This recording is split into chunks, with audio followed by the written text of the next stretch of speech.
Je m'adresse au public et je lui dis ceci. Depuis le début, c'est moi qui dis la vérité. Est-ce à cause de l'interview de Johnny Hallyday? Johnny Hallyday, une voix. Des soupçons qui pèsent sur Serge Dassault?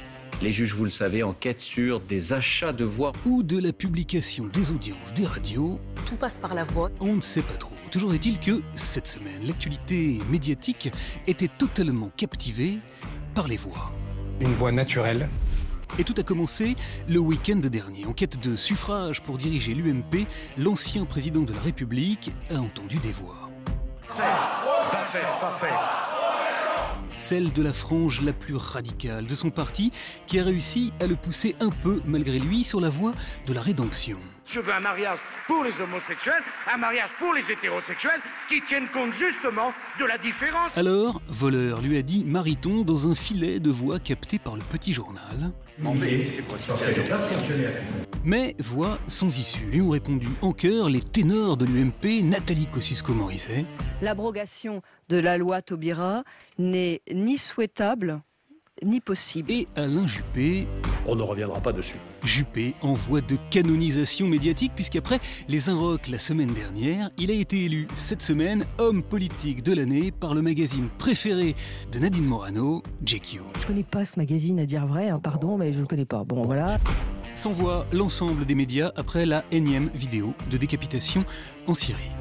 Nous allons nous venger pour tous les frères qui ont été tués. Il faut dire que cette semaine, la barbarie s'est salement rapprochée de nous. La faute à ce premier Français découvert dans les rangs des bourreaux.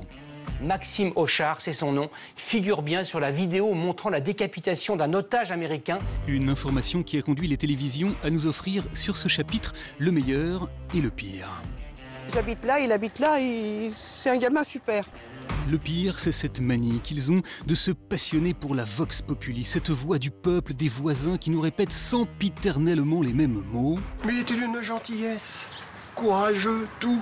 Le meilleur, c'était cette découverte, une sociologie de ces Français qui partent faire le djihad en Syrie et qui nous en a appris une bien bonne. 80% de ces familles se disent athées et 10% seulement comportent un grand-parent immigré. 67% proviennent des classes moyennes, 17% des catégories socio-professionnelles supérieures.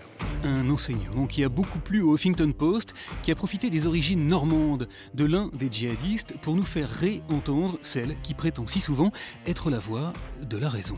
Mais il n'en demeure pas moins que le fondamentalisme islamique, il ne pousse pas dans les prairies normandes, vous voyez? Voilà.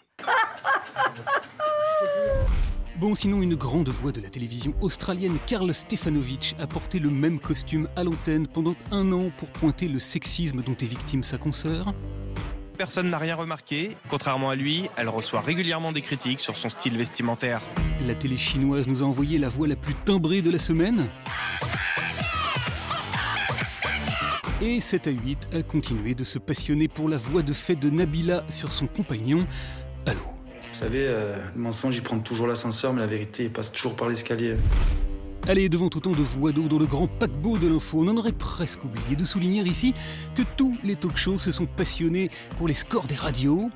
Les chiffres des audiences radio sont tombés ce matin. Allez, vous allez regarder, Mathieu?